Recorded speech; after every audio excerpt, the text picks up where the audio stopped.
It's March Madness time. Well, have some Red Bull, some coffee. It's a perfect way to show how crazy these past couple of months have been. They are the big contenders for the tournament. Haven't lost a game yet. I like Arizona. Arizona's a good team, a tall team, a fast team. Incredibly stacked conference, the SEC. Baylor won the game, and that's a 18-year promise, like you said. And Scott Drew, that's an incredible story for him. And I just feel there's going to be a big upset, and so yeah, I think it's an easy pick. Hi, this is Andrew Utz, the winner of the Outsiders Opinions inaugural Bracket Challenge, and you're listening to Kevin and Austin. What's up, y'all? Welcome to our NCAA Opinions of the Week, and that means it's the big three. No Fab Four, but the big three. Or no, I guess it's Fab Five. Dang it, I messed that up. Fab Five. But I'm joined, big three. Of course, I'm Kevin, joined by my co-host Austin, and then March Madness expert Jake. Yeah. Thanks for having me, guys. I'm really excited to be here. I love talking college basketball all the time, and so thanks for giving me the opportunity and the platform too. Yeah, thank you again, Jake. It's been a very interesting college basketball season so far, and we're obviously getting excited for March. It's a new year, and that means new March Madness coming up. We just finished recording our March Madness Jeopardy video. That video is not going to be posted for another couple months, so be waiting on that. But Jake, this year, the SEC looks better than ever. Has the SEC ever been this good since you've been watching college basketball? Since I've been watching college basketball, no. I've never seen the SEC as competitive and as exciting as it is currently. There's game after game after game is competitive and exciting. There's upsets all over the place. You got high quality basketball to watch, great defense, great offense. It really is an exciting time to be watching the SEC. Yeah, it is 100%. Do you think these teams in competitive conferences usually come out the other side unscathed? They're in March they're going to be competitive because they're used to it, or do you think that teams that are dominant throughout the season in a more poor conference, maybe like a Duke this year, will have more success in March? I wouldn't think so. I wouldn't think that. I think teams in competitive conferences. I'm not entirely certain about the history, but I mean, even just last year and the year prior, the Big East was a very competitive conference, and UConn won the national championship both years. Last year you had Marquette, you had Seton Hall was tough, you had Providence is always up there, causing some problems, and then even St. John's is now. I mean, now this year causing some havoc. So, I mean, the past couple of years, the Big East has been a tough conference, and UConn has come out unscathed and won the national title both past 2 years. And so, I don't know about history prior to that, but I mean, but I could say for certainty in 2017, the ACC was competitive. You had Duke with Jason Tatum and Luke Kennard. You had Miami was putting up numbers. Even like Georgia Tech was tough to play when they had Josh Okogie. So and North Carolina ended up winning the national championship. So I do think competitive conferences get you ready for the tournament. And I don't know, what are your thoughts on that, Austin? Yeah, I definitely think it does. You brought up a good point with UConn, but I usually think Kansas 2022. The Big 12 was extremely competitive in 2022. A lot of teams extremely good. And they came out of that and were very good in March. I do think it – back when the ACC was very good, 2016, 2017, around then, and in the past, there was a lot of really good UNC teams that came out, but also Syracuse was good, Duke was good. There's a lot of ACC teams that were going far in the tournament. I do think it does lead to success in March. How sustainable do you think the SEC's success is? Right now, they have an 85% win percentage or 198-36. That's obviously not sustainable. They're not going to be the average of the conference, be 85% win percentage. But do you think it just comes down slightly, or how much do you think some of these teams will fall off? The worst team in the SEC currently has a 10-4 record. 10-4. That's a very good win percentage at 71%. 71% is the worst team in the conference. Do you think that we could see 10 plus teams make it from the SEC? If you had asked me 3 weeks ago, I would have told you no. If you asked me a couple weeks ago, I would have said no. But currently, now, in the standing that some of these teams are, I believe it is possible. Um, if you remember, and to harken back to the competitive, to not to mention competitive conferences, but if you look back in 2011, the Big East had the record for most teams in a conference to make the tournament. Um, and that was the year UConn won it all in the Cinderella run that they had. But that had a Pittsburgh team, and they had Louisville, and all of these. I mean, the Big East was very, very different. I mean, I think maybe they even had Syracuse at the time, and so the Big East was very, very different then. And they broke the record for most teams in a conference to make the tournament. And I think the SEC is currently in really good standing to do that, to break it. They in the current Lunardi projection, there are 13 teams from the SEC projected in, but I do think a few teams will fall off just because it's natural that they do. Um, I'm concerned. I mean, I'm concerned about Arkansas and their longevity. I'm concerned about Missouri. Um, I'm concerned about Vanderbilt. Um, but um, a lot of these teams will continue to move on and will be able to make it to the tournament. Speaking on that, um, Jake, and kind of you mentioned 2011. The biggest, the number was 11, and so 13 would break that record with the prediction. My question is, no matter how many people get in or how many teams get in for the SEC, and Austin, I'm curious what you say as well. I remember last year there was seeding. How is the seeding of these SEC teams going to affect how these teams perform in the tournament? Well, I'll say this they're all projected so very highly. A lot of them are, and a lot of them are also projected in the same area.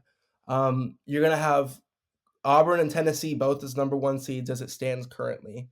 You're going to have Alabama and A&M and Kentucky and Florida all around the 2 or 3 seeding range. You'll have Mississippi State and Oklahoma around the 4 or 5, 6 range. And then you'll have, I mean, currently you have teams like Ole Miss and Georgia and Vanderbilt and Arkansas, um, all projected around the 8 or 9 to 10 to 11 range. And so these teams are going to be likely competing with each other when they get to the tournament, and so they'll be knocking each other out. And we may see a Georgia versus Ole Miss, like 8 versus 9 seed, if Georgia and Ole Miss continue to perform the way that they are. And so um, I think they're going to knock each other out, and a lot of them even in the regular season are going to knock each other out of the tournament. And so this entire SEC regular season as well as the conference tournament is in and of itself its own mini tournament to fight for even just standing in there. Seeding is always important, and depending on where they get placed in a conference setting as well is important. But also, if they're like a West Coast team, because now we have some teams like if it's Texas and they have to go to West, they'll be fine. I think playing close to home is important, especially in the first round. It kind of gets you settled.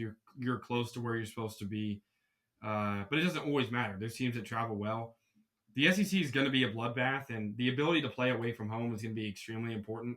If you're trading home and away games, you're probably not going to make the tournament, even if you do finish with a close to 500 record. Because I remember a couple years ago when the Big Ten was very good, Michigan almost made it, and they were like 16-14 or something like that. So it's possible if you have a lot of good wins that you could, but you don't want to just be flipping home and away. So it'll be the teams that can win on the road away from home, and those teams end up doing a lot better come March.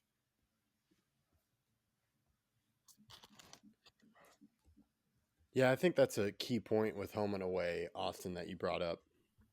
And I am curious to see. I know with the top teams talking about the SEC, you have Tennessee, Auburn, and Duke. Those are team, three teams in the top five, according to ESPN. I'm curious more about the middle teams. You have Oklahoma listed at 17, Mississippi State listed as 14. So kind of that home and away, because I do think, of course, Tennessee, Auburn, and Alabama are going to get talked about, especially Auburn with what they've done. But I am curious more about the middle teams and kind of predicting the bracket where um, kind of where you could believe in that team or not believe in them, and they could cause some upsets in the predictions and maybe have a deep run. It's more about matchups and seeding for me. Good matchups, even if they are an 11 seed, I'll pick them to win if I like them more. So it's more about who they end up playing and where they're playing than it is necessarily them at an 8 versus a 10. Like, would I rather have them? Well, who are they playing, right? So uh, I do think there's a serious chance that we get a lot of SEC matchups in March Madness this year. If you have a lot of teams, that's going to happen. And it's hard to beat a team if a team's beat them twice, once in the regular season and once in the SEC tournament. It's hard to beat a team 3 times, hard to beat a team 4 times. So they're going to have to get used to playing the same teams again and again and again. And I wouldn't be shocked if the winner of March Madness this year was an SEC school. Which is interesting to think about because historically, at least the past many a year, the SEC struggled in the tournament That's true. often. Last year was the first year we actually had an SEC team confidently make the Final Four, and that was Alabama. And I mean, every year it was, is it Tennessee's year? And then it ended up not being Tennessee's year. And I mean, we haven't had like a dominant SEC team since the early Kentucky years of Yeah, Calipari. like 2012, AD Yeah, and like co. and prior to that, it was Florida when they won back to back, and so we're finally seeing the SEC start to be a lot more diverse. And I would still pump the brakes on saying that one of them is going to be a national champion. While Auburn, I mean, we historically have seen a lot of SEC teams look really good in the regular season, perform very well in non-conference play in November, and then stink it up in March. Um, Last year, people thought Auburn was gonna make some moves, and then they lost in the first round. Years prior, it was Tennessee causing a lot of heartbreak. The year prior, Alabama, or 2 years ago, Alabama was the number one overall seed and lost in the Sweet 16. And so I still think we need to pump the brakes, and I think we need to account for the history of the SEC, but I also think we need to take into account the new talent that is now in the SEC because of the transfer portal. Um, the transfer portal has changed everything. The leading scorer in the SEC is Chaz Lanier for Tennessee. He's a transfer. Jason Edwards at Vanderbilt, he's a transfer. Um, Jalen Moore, Cam Carter, Otega Owe, Elijah Martin, The entire Arkansas team. entire Arkansas team, Jordan Sears, um, Arthur Kaluma at Texas, Lamont Butler. I mean, Mark Mitchell. And then the list goes on and on. Kobe Brea at Kentucky. Like all the SEC brought in all of this talent because of the transfer portal, and they brought in all of these great coaches as well as Mark Pope, and now Mike White and Todd Golden are starting to get their programs going at Georgia and Florida, and so these programs are actually starting to build something, and they just so happen to all be in the SEC, and so I think we need to pay attention to the SEC this year, but also be a little skeptical based on the history. So I'd be excited, but I would also be cautious and actually look at the teams based on the way that they move and the way that they play if we're talking about predicting and when it comes to March. Yeah, I think that's completely fair. It's when you have so many transfers, it's how quickly can you build that rapport between your teammates, and how can you get the coaching staff to uh, develop within those players their philosophies and get used to how they want to play. The SEC, like you mentioned, has brought in a lot of talent, but it takes time sometimes for that talent. But this time it hasn't. This time it's all the guys immediately are let's get going. And again, the worst team in a conference being 10-4 is something I've definitely never seen before. And if it's happened, it hasn't happened when I've been watching college basketball. So I've been extremely excited watching the SEC. The rest of the now that we're in conference play, we're entrenched in it. It's just going to be conference games. I'm extremely excited to see how the rest of these seeds shake out, and I love checking bracketology every time it comes out and seeing everything that it has to offer. Yeah, and same with y'all. And yeah, I do think this is pretty incredible, and it's going to be really exciting. And I'm interested to see what happens this season. Definitely be watching those conference games. That concludes our episode. Let us know your thoughts in the comments. We appreciate you listening, and be on the lookout for more episodes and just our March Madness coverage as it is the new calendar year. And of course, college basketball is picking up. Let us know your thoughts in the comments, and make sure you hit that bell.